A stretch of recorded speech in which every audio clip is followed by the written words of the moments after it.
US Amarnath capital மார்ட்.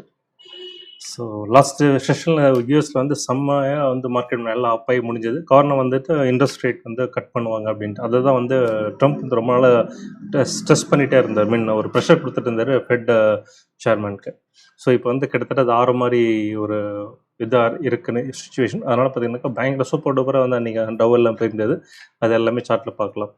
So அப்போது market அங்கே US market நல்லா சூப்பராக போயிருக்கேன். அப்போ இந்தியன் மார்க்கெட் நீங்கள் நல்லா ஓரளவுக்கு டீசெண்டாக மேலே போயிருக்கோம்னாக்கா நம்ம எதிர்பார்த்த அளவுக்கு போகலை. ஸோ அதுக்கு காரணம் என்னென்னாக்கா, ஸோ அவங்களது வந்து வேறு, நம்மளதும் ரேட் கட் திருப்பி பண்ணுவாங்கன்றது ரொம்ப டவுட்டு. ஏன்னா லாஸ்ட்டு பாலிசி மீட்டிங்லேயே வந்து எதிர்பார்த்தோட டபுள் டைம் வந்து 25 பேசிஸ் பாயிண்ட் எதிர்பார்த்த இடத்துல 50 பேசிஸ் பாயிண்ட் வந்து பண்ணியிருந்தாங்க. ஸோ அதனால் லாஸ்ட் மீட்டிங்கில் எதுவும் பண்ணலை. ஸோ திருப்பம் வந்து பண்ணுவாங்களான்றது கொஞ்சம் டவுட்டாக தான் இருக்குது. ஸோ அதனால் வந்துட்டு இதுக்கு வந்து நம்ம மார்க்கெட் வந்து பெருசாக ரியாக்ஷன் பண்ணலை. ஸோ நம்ம மார்க்கெட் அதனுடைய போக்கில் வந்து ஒரு தத்தி அப்படியே போயிட்டுருக்குது. அப்படி தான் சொல்லலாம்.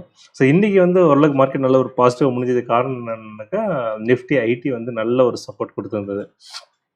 முதல்ல ஏற்கனவே சொல்லியிருந்தேன் ஒரு வீடியோவில், தவளை வந்து ஒரு தவளை மேலே போச்சுன்னா தவிர காலவாரி விடும் அப்படின்ட்டு.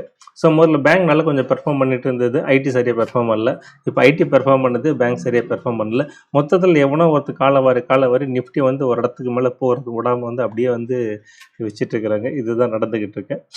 அதே மாதிரி இன்றைக்கி வந்து ஒரு 4 ஸ்டாக்ஸ் வந்து நம்ம பார்க்கலாம். Jubilant, Zydus and Angel One, LNT finance எல்லாமே வந்து நம்ம பார்க்கலாம், ஒன் பை ஒன் பார்க்கலாம். ஸோ அதுக்கு முன்னாடி வந்து டிஸ்க்ளைமர், நான் செபி ரெஜிஸ்டர்ட் அட்வைசர் கிடையாது. இங்கே பேசுகிறது எல்லாமே ஒரு எஜுகேஷன் பர்பஸ்க்கு, just sharing my views. So இப்போ ட்ரேடிங் அண்ட் இன்வெஸ்ட்மெண்ட்னு வந்து விட்டாலே நம்முடைய சொந்த ஸ்டடி அண்ட் அனாலிசிஸ் பண்ணி நம்முடைய ஓன் டெசிஷன் எடுக்கிறது தான் புத்திசாலித்தனமாக இருக்கும். So again one request, subscribe பண்ணாதவங்க ப்ளீஸ் சப்ஸ்கிரைப் பண்ணுங்கள், ஷேர் பண்ணுங்கள், லைக் பண்ணுங்கள். அண்ணனுக்கு ஒரு மோட்டிவேஷன் கொடுத்த மாதிரி இருக்கும். ஓகே, ஸோ இன்றைக்கி நிஃப்டி வந்து 97.1 ஒரு பாசிட்டிவில் முடிஞ்சிருக்கு. அதே மாதிரி லார்ஜ் கேப் நெக்ஸ்ட் 50 நல்லா வந்திருக்கு. ஸோ டோட்டலாக லார்ஜ் கேப் வந்து 94 பாயிண்ட் போயிருக்கேன். ஸோ எல்லாமே வந்து எஃப்எண்டோடைய கைங்கரியம் அதில் விளையாடுறதுக்கு. தென் மிட் கேப் சரியாக பண்ணல, ஸ்மால் கேப் வந்து எது பேருக்கு இப்போ பாசிட்டிவ், மைக்ரோ கேப். ஸோ இங்கே பார்த்தீங்கன்னா இது நெருடலாக இருக்குது. ஸோ மார்க்கெட் மேலே போனதில் ஐடி மட்டும் தான் பங்களிச்சிருக்கேன். மற்றது எல்லாமே சரியாக அந்த பங்களிப்பு இதில் இல்லைன்றது நல்லாவே தெரியுது. ஒன்று. ரெண்டாவது வந்து ஃபியர் இண்டெக்ஸ், நம்ம இந்தியா பெக்ஸு. ஸோ மார்க்கெட் ப்ளஸில் போயிருக்கேன், அப்போ இது வந்து மைனஸில் போயிருக்கணும் இல்லையா? ஸோ இதுவும் ஒரு கான்ட்ராடிக்டாக, இதுவும் வந்து ப்ளஸ் 0.26% வந்து மேலே போயிருக்கு. ஸோ இது எல்லாமே பார்க்கும்போது வந்துட்டு பெரிய அளவில் வந்து நம்ம மார்க்கெட்டை வந்து மேலே போகிறதுக்கான வாய்ப்புகள் ரொம்ப கம்மி. அதே மாதிரி கீழே போகிறதுக்கு பெரிய அளவில் இன்னும் நெகட்டிவிட்டி ஃபார்ம் ஆகல. ஸோ அப்படியே வந்து மார்க்கெட் வந்து கன்சாலிடேஷன் ஜோன்லேயே, இந்த கம்ஃபர்ட் ஜோன்லேயே நிஃப்டி இருக்குது, விச்சிட்ருக்காங்க நிஃப்டியை. நிஃப்டி இருக்குன்னு சொல்கிறத விட பேங்க் நிஃப்டி அண்ட் ஐடி மாறி காலை வாரி விட்டு நிஃப்டி ஒரு இடத்துலையே வந்து வச்சுட்டு இருக்குது. இதுதான் நிதர்சனம். ஸோ இன்றைக்கி ஐடி பார்த்தீங்கன்னா 839 பாயிண்ட்ஸ், 2.34% வந்து நல்ல ஒரு பாசிட்டிவ் அப் ஆகிட்டு முடிஞ்சிருந்தது. தென் வந்து இன்றைக்கி நிஃப்டி இவ்வளோ தூரம் போனதில் 97 பாயிண்ட்ஸ் போயிருக்கு. யாருடைய கைங்கரியம் அப்படின்னு பார்த்தீங்கன்னாக்கா, ஆப்வியஸ்லி இன்ஃபோசிஸ் வந்து 36 point positive contribution, TCS 19 points, HCL வந்து 9 பாயிண்ட்ஸு. ஸோ இந்த 3 ஸ்டாக்கே ஒன் தேர்ட் இல்லை, கிட்டத்தட்ட வந்து 2/3 ஆஃப் கான்ட்ரிபியூஷன் இந்த 3 ஸ்டாக்ல இருந்து மட்டுமே இன்றைக்கி வந்திருந்தது. தென் ஓவரால் டைரக்ஷன் நம்ம எப்படி இருக்குன்றதை பார்த்துடலாம். ஸோ நிஃப்டியை பொறுத்த வரைக்கும் எகெயின் வந்து இந்த கன்சல்டேஷன் ஜோனுக்கு தான் இருக்குது. இந்த 25,000 பிரேக்கை நல்ல ஒரு டிசைசிவ் கேண்டில் வரணும். ஸோ அந்த மாதிரி எதுவும் வரல. அது வராத வரைக்கும் வந்து நம்ம வந்து எகெயின் அப்பர் சைடில் எதிர்பார்க்க முடியாது. ஸோ இப்போ இமிடியட் டார்கெட் ஒருவேளை நல்ல மேலே வந்தால் கூட வந்து 25,500 தான் நம்ம எதிர்பார்க்க முடியுமே தவிர, மற்ற உலக மார்க்கெட்டை நல்லா மேலே போயிட்டு ஆல் டைம் ஹை போயிட்டு இதே நம்மளது போயிருன்னு சொல்லிட்டு நம்ம நினச்சோன்னா அது வந்து வெறும் பகல் கனவாக மட்டும்தான் முடியும். ஸோ 25,500 ஒரு பெரிய குதிரை கொம்பாக இருக்குது. இதுதான் கரண்ட்டுடைய நிலைமை. ஸோ ஒருவேளை நிஃப்டி வந்து எகெயின் பெர்ஃபார்ம் பண்ணல அப்படின்னாக்கா 24,500 வரைக்கும் வரதுக்கு சான்சஸ் இருக்குது. அதுதான் இமிடியட் சப்போர்ட்டாக ஆக்ட் பண்ணும். தென் பேங்க் நிஃப்டியை பொறுத்த வரைக்கும் பார்த்திங்க அப்படின்னாக்கா, இந்த 55,000 ரொம்ப நாளாக வந்துட்டு இதுலேயே வந்து இருக்குது. ஸோ இன்றைக்கி கூட பார்த்திங்கனாக்கா பிழையும் போகாமல் கிளையும் போகாமல் வந்து அப்படியே ஒரு 10 பாயிண்ட் மைனஸில் முடிஞ்சிருக்கு. கிட்டத்தட்ட வந்து நல்ல ஒரு பக்கா ஒரு டோஜி கேண்டில் மாதிரி. மற்றதில் எதனால் எந்த பிரயோஜனமும் கிடையாது.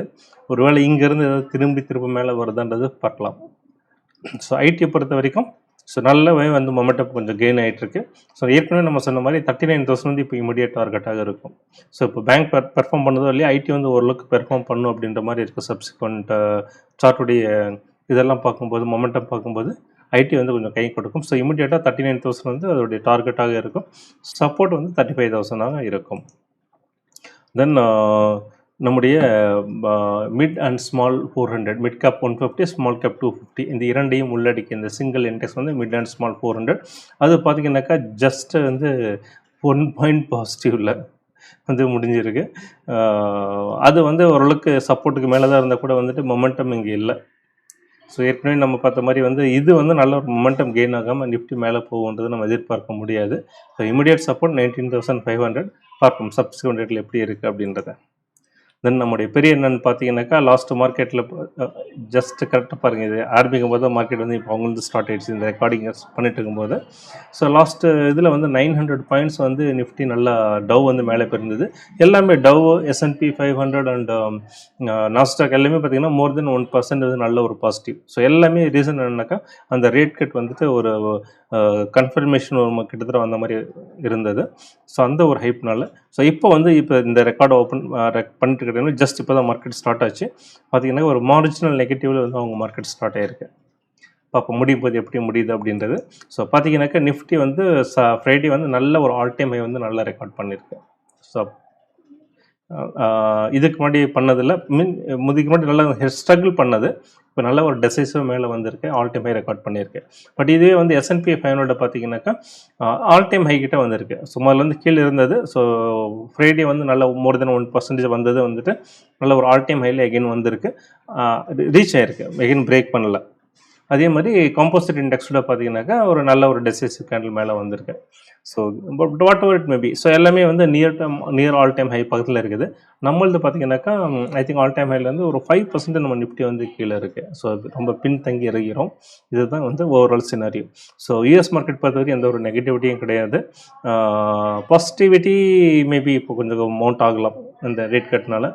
ஒரு 2-3 செஷனுக்கு வந்து அதோட இம்பாக்ட் இருக்கிறதுக்கு வாய்ப்பு இருக்குது. பார்க்கலாம் எப்படி இருக்குது அப்படின்றத.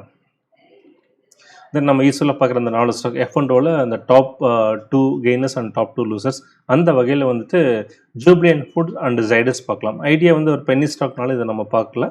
ஸோ அதுக்கு அடுத்து இருக்கிற ஜூப்ளி அண்ட் ஜைடஸ் பார்க்கலாம். அதே மாதிரி லூசிங் சைடில் வந்துட்டு angel one and L&T finance, இந்த ஸ்டாக்ஸ் வந்து நம்ம பார்க்கலாம்.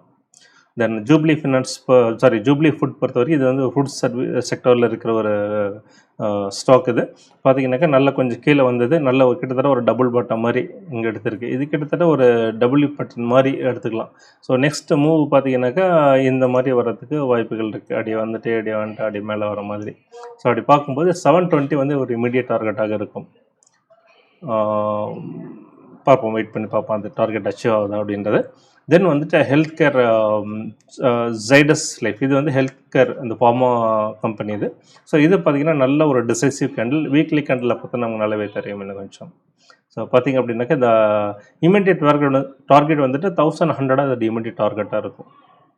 ஸோ இதுவும் பார்த்திங்கனாக்கா நல்ல ஒரு மொமெண்டம் கெயின் ஆகிட்டு இருக்குது. ஸோ அந்த எனக்கு செகண்ட் டார்கெட் வந்து 1300 இருக்கும், பழைய ஆல் டைம் ஹை. ஸோ பார்ப்போம் எப்படி இருக்குது அப்படின்றத.